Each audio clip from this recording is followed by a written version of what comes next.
Bienvenue à toutes et à tous dans cette nouvelle vidéo Made in la box à planter avec plein de conseils à l'intérieur. Aujourd'hui, on va voir ensemble comment réussir ces semis en intérieur.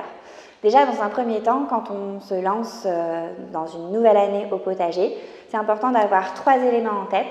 Le premier, quel matériel utiliser.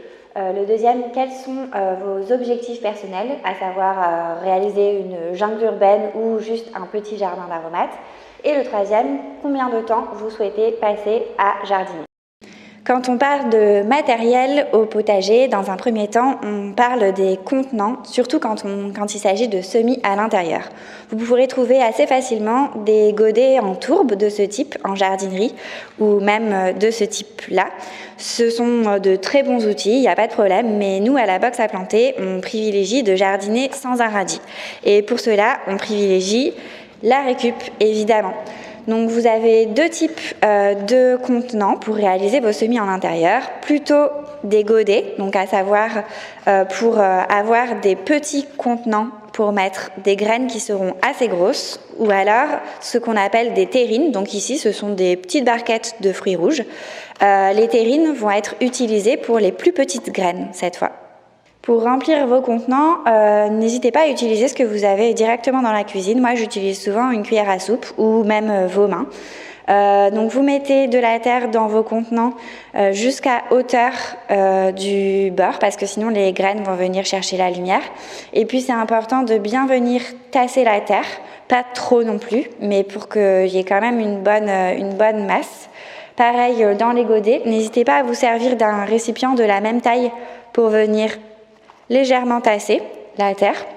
Et donc, comme je l'expliquais, les terrines, ce sont plutôt pour les graines de petite taille et les godets pour les graines de plus grosse taille. Donc, par exemple, ici, dans les godets, je vais venir semer mon haricot. Donc, en règle générale, 2 graines suffisent par godet parce que sinon, elles vont s'embêter entre elles.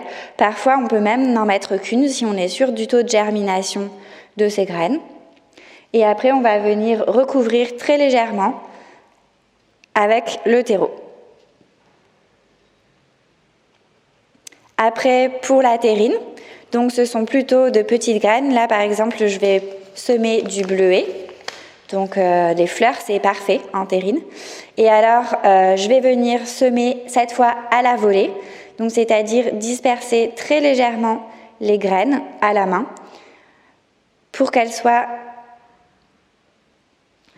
les plus éloignées les unes des autres possibles, mais qu'il y en ait suffisamment sur la surface. Maintenant que vous avez réalisé vos semis, c'est super important de garder la surface de votre terreau toujours bien humide dans les premiers jours de levée de vos graines. Pour ça, 2 méthodes pour arroser. La première avec un vaporisateur, donc vaporisez bien toute la surface de la terre quotidiennement. La deuxième que moi j'ai tendance à préférer, c'est la technique de la subirrigation, donc placez une coupelle, une assiette, toujours privilégier la récup. Mettez un fond d'eau à l'intérieur et venez placer votre terrine ou vos godets.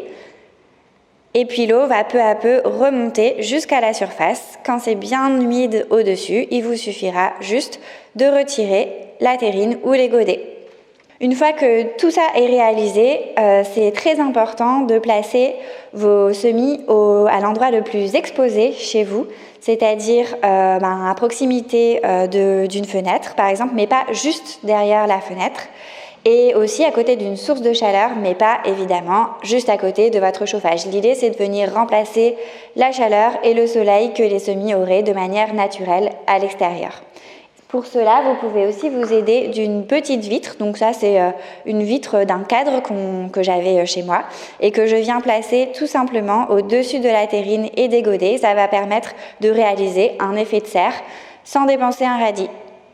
On espère que cette vidéo vous a plu. Vous avez normalement maintenant toutes les cartes en main pour réussir vos semis en intérieur. Et si vous voulez encore d'autres conseils à travers nos newsletters spéciales abonnés, n'hésitez pas à vous abonner à la box à planter.